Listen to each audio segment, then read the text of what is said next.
All right. So, hello, everybody. Welcome to the HyperXite recruitment info session. We are very, very excited to start recruiting for the 2022-2023 team. And this presentation will be given for the incoming management for next year. So first off, some introductions. My name is Liz Chu. I'm a third year mechanical engineering student, and I'm the incoming project manager. And I joined last year as a member of the pneumatic sub team, and I've had an amazing time on HyperXite. Not only have I been able to get hands-on experience and grow technically, but also I've been able to work with such an amazing team of friendly, inspiring people that have really helped me on my journey to become a better engineer. And I've also enhanced my critical thinking skills and also got exposed to different areas of engineering that I wouldn't be exposed to inside the classroom. And overall, it's just been an amazing, rewarding experience. And I'm very, very excited to lead the next team. So I'll pass it on to Eric. Hello everyone. I'm Eric Wing. I'm a third year mechanical engineering major and I'm the incoming chief engineer. So for me, HyperXite was a way for me to really apply concepts I learned in the classroom to a hands-on project. And also HyperXite was a way for me to learn how to really work in a group setting with a fairly medium-sized team, like around 23 people. Since prior to HyperXite, my only projects were really personal projects or projects where I was working with a few other people, like Engineering 7A and B, if you took that. And I'm just so glad I had the opportunity to meet everyone on the team and work together with other highly motivated individuals. And I think it's really like a positive feedback loop. Like we all give each other the motivation to learn and grow. And it's just so inspiring to me. And now I'll pass it on to Sakith. Hello, everyone. I'm Sakith. I'm a third year computer science and mechanical engineering double major. And I'm going to be the electronics system engineer next year. I joined HyperXite because I had a lot of fun with my own projects. I used to make them in my free time over the weekends, but those were always very small scale. And I really wanted to step that up. And I really was curious about what it's like to come up with an idea and fully develop it to such an extent where it's physically there. And it's not just your work, but it's the work of your entire team. And that's that's the main reason I joined HyperXite. And it's been incredible to be able to see all of that theory that we learn in classes actually realized in more than just equations. And after joining the team, I was able to develop a lot of skill sets, especially around debugging embedded systems. And also, I learned a lot about the PCB design process and in the process of integrating all of these parts together that manufacturers say will act one way and you realize act a different way. So the Hyperloop was a concept popularized by Elon Musk in 2013, and he proposed it to be the next generation of transportation because it would be safer, cheaper, faster, and more energy efficient. The Hyperloop is a passenger or cargo pod that runs in a closed loop vacuum tunnel with electromagnetic propulsion and braking technology and would travel at speeds upwards of 750 miles per hour. So the original proposed route was from LA to San Francisco. And thanks to the tunnel, which eliminates air resistance because it's close to a vacuum, as well as being levitated, the pod is able to complete that one-way trip from LA to San Francisco in only 35 minutes. Hyperloop would also be completely self-sufficient and be powered by solar panels on the exterior of the tube and would be the only method of transportation to operate with zero greenhouse gas emissions. So now that we know what a Hyperloop is, what is HyperXite? So HyperXite is UCI's Hyperloop team, and we're engaged in research, design, testing, and construction of a half-scale Hyperloop pod. So previously, our team competed in the SpaceX competition and was quite decorated in that sense. In competition one in 2015 and 2016, HyperXite was one of the semifinalists and placed fifth for overall design. In competition two, our pod was one of the only air levitated pods using air bearings and placed in the top six. In competitions three and four, HyperXite was one of only 22 teams out of over 200 invited to compete at the SpaceX headquarters in Hawthorne, California. So SpaceX is no longer hosting the competition, but a few other teams has stepped up to found the European Hyperloop Week, and they're aiming to encourage a more unified approach to the Hyperloop concept.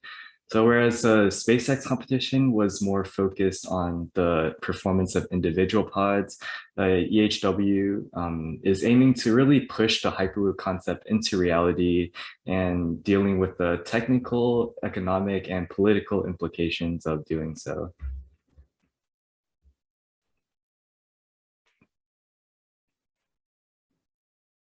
This year, EHW will be in the Netherlands, and we are in our pod, the seventh iteration of the HyperXite pod, will be going to the Netherlands to test that. So we are very excited for that. And our pod currently is based on using motor wheels based propulsion to drive the pod forward. However, our R&D team has been focused on using linear induction motors, because that is what our pod is going to be propelled up by next year. And this allows us to have basically a head start and give us a chance to develop all of that in our short time frame.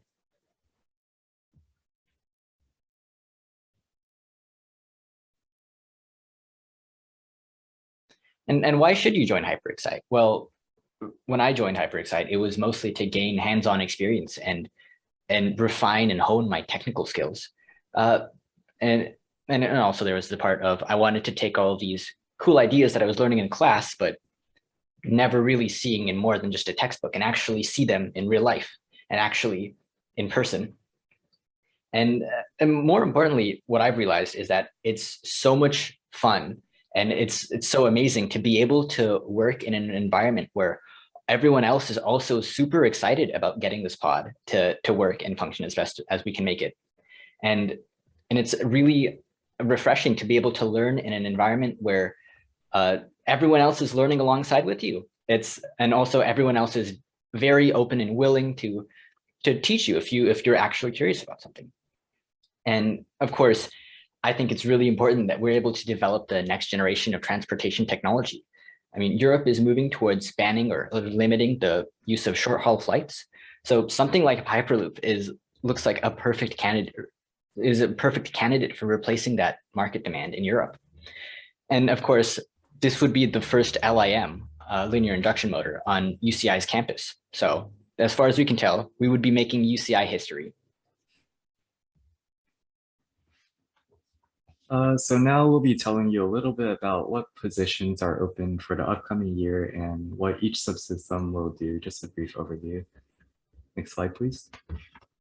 So for overall, our team is divided into three categories: the mechanical subsystems, electrical subsystems, and external relations.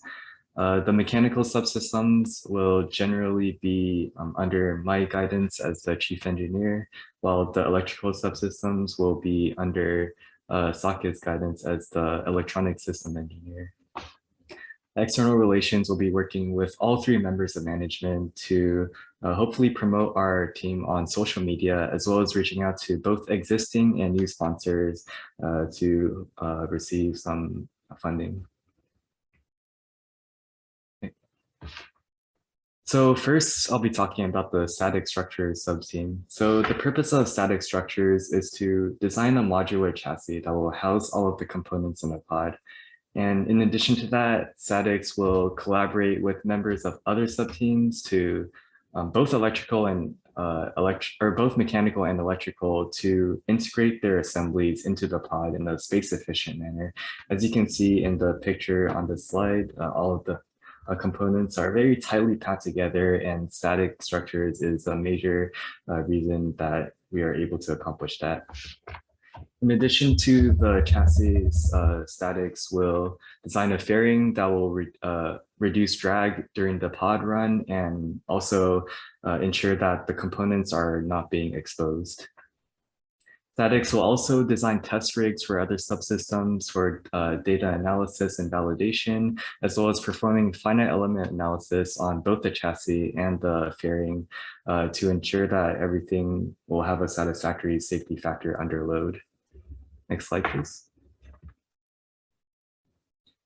So now I'll be talking a little bit about the braking subsystem. So braking subsystem will design, well, the brakes of the pod, and the brakes will hopefully be pneumatically actuated friction system to achieve a satisfactory deceleration goal. So braking is very important since if any part of the pod fails, then the brakes will need to actuate. And in addition to that, braking will create a braking test rig to collect data and validate the simulation.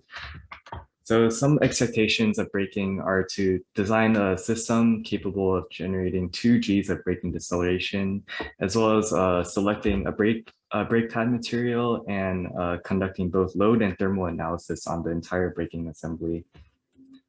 So in addition to that, braking members will perform hand calculations to calculate braking force, the effective deceleration of the pod, and also the respective reaction forces exerted on the structure of the assemblies.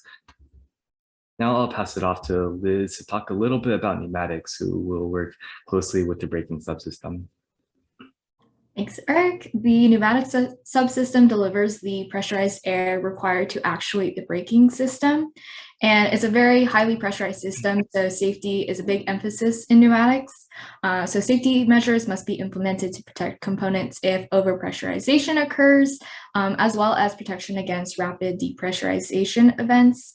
So the pneumatics team works with braking to make sure that the braking mechanism is fail-safe, just in case any system fails.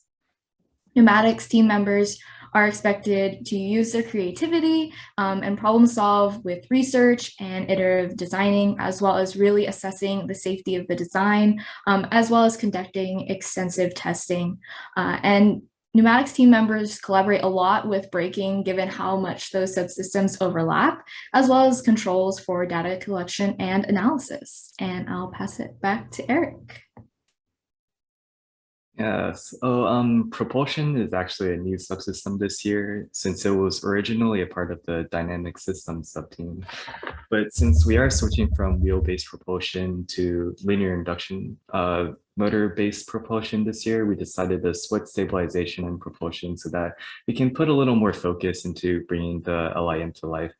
Though our R&D subteam has done extensive research and analytical work on LIMs this year, members of the subteam are expected to still learn and understand the physics behind linear induction motors and model the electromagnetic behavior in COMSOL probably.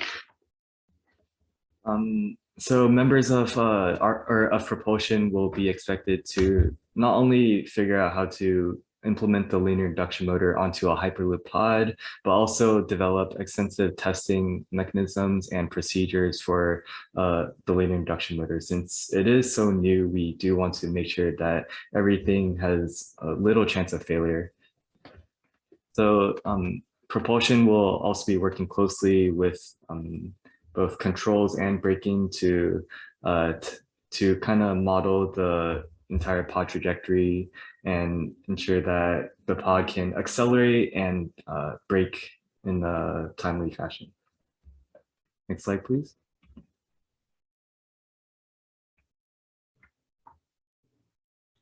And for dynamic systems, this subsystem is expected to design the top side, underside, and lateral stabilization units of the pod. So these will serve to prevent the pod from crashing into the I-beam during bumps and also dissipating any vibrations during the trajectory. So if you're on dynamic systems, you'll be working in SolidWorks to first design the suspension components and also model model the vibrational model in Simulink. So you'll be expected to know how to derive the equations of motion and calculate mechanical advantage of the suspension geometries, and using them in tandem with the Simulink vibrational models to select the string and damper combination that will yield an optimal settling time. In addition to that, Dynamics will create a dynamics testing rig to validate their models and also ensure that the suspensions will perform in a safe fashion. Now I'll pass it off to Saket to talk about both the power and control subsystems. Thanks, Eric. So power subsystems has two main things or systems that they work with, and that's the high voltage system, which includes the batteries, the battery management system, the inverter that'll convert the DC power to power that the linear induction motors will use. And of course, the linear induction motors will be powered by that high voltage system itself. And they will also be in charge of managing the low voltage system, which is the Raspberry Pi, or sorry, the microcontroller that we end up using, all of the sensors and communication equipment that we end up deciding on using, and all of, and as well as the PCB that brings everything together. It's Powers is expected to design, manufacture, and develop tests for these printed circuit boards, and as well as research components and that would fit their needs, and simulate and test these circuits on and do so on breadboards, because breadboards are a lot faster to test with than ordering a new PCB. And it's very, very important that Powers works closely with controls and with propulsion. For controls, the low voltage system, all of those sensors are going to be decided by controls. And for propulsion, it's the inverter that Powers will have to spec out has to be able to fulfill the requirements that are necessary as determined by the propulsion subteam. And it's very important that Powers is able to communicate well and be clear with all of the subteams on the team, because Powers holds all of the power on the pod.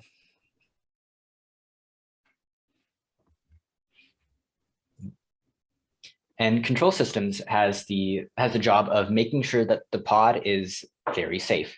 And this involves creating a finite state machine to make sure to keep track of whether the pod is should continue on safely, or if the pod is being safe and should continue going, or it should start emergency braking because a sensor or a reading has told us that something's not good, that we need to stop immediately. And it's also important that control systems allows this to communicate, this finite state machine to communicate with a remote laptop, which will have the GUI, which is also developed by control systems. And so that it's important that those two communicate so that the user can initiate an emergency stop and the pod itself can initiate an emergency stop whenever it realizes that one of its sensors is giving us a bad sign.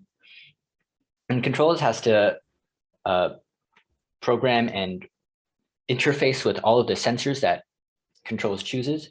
And the controls is responsible for choosing these sensors so that they are compliant with the EHW's rule set as given to us.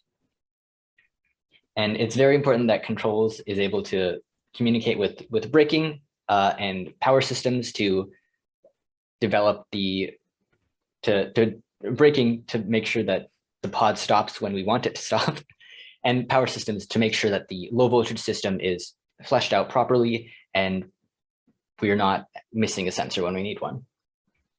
And it's very important that that controls is able to test and develop that embedded system in lab, and of course, again, choose those microcontrollers and sensors well with proper research.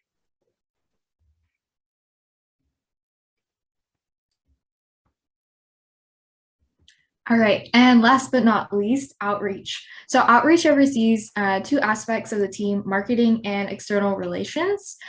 So for marketing, that includes continually updating the HyperXite website, which is shown on the right.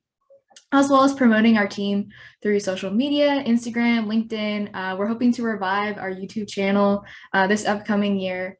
And HyperXite occasionally hosts workshops for the UCI engineering community. So outreach is responsible for creating flyers for those events.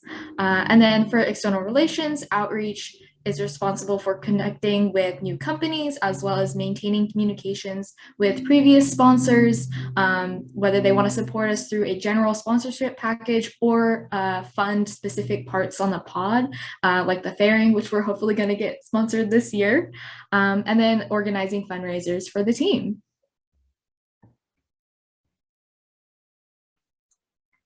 So some general requirements for HyperXite.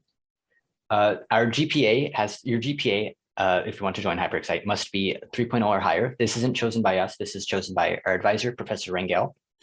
And exceptions can be made for highly qualified candidates with specialized experience or skills, or practical experience with what we're working on. And commitment-wise, it's expected to have 2 units per quarter, which is equivalent to about 8 hours a week. And a 3/4 commitment is required to work in HyperXite. And it's very important that that members communicate effectively, work well in both large and small teams, have good organization skills, and of course be responsible, and I think most importantly, be enthusiastic about the work that they're doing with HyperXite. As for next steps in the recruitment timeline, candidates will be hearing back regarding interviews in week 8. And interviews will include technical questions and be with all 3 members of management, aka the 3 people presenting right now. And the technical aspect, we're not telling you to like scare you. We just want to make sure that everybody is aware it is a technical interview. So everybody has a chance to prepare as they see fit. And the interviews will be week 9 through mid-June, and we're aiming to have a finalized team by mid-July. So with that, that concludes our presentation. We are so happy to have you all here. The applications are open and they are due Monday, May 9th at 11:59 p.m. So the application as well as open position descriptions are available on our card. The link is also on this slide as well. And the card also has all of our socials to learn more about the team. You can look on our website to see the specific SolidWorks of each sub-team, learn a little bit more there.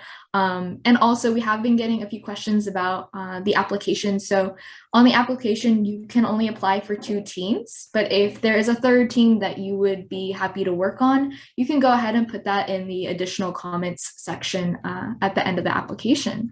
But yeah, so thank you so much, and we'll begin the Q&A session. And I'll stop the recording just so everybody feels comfortable asking questions.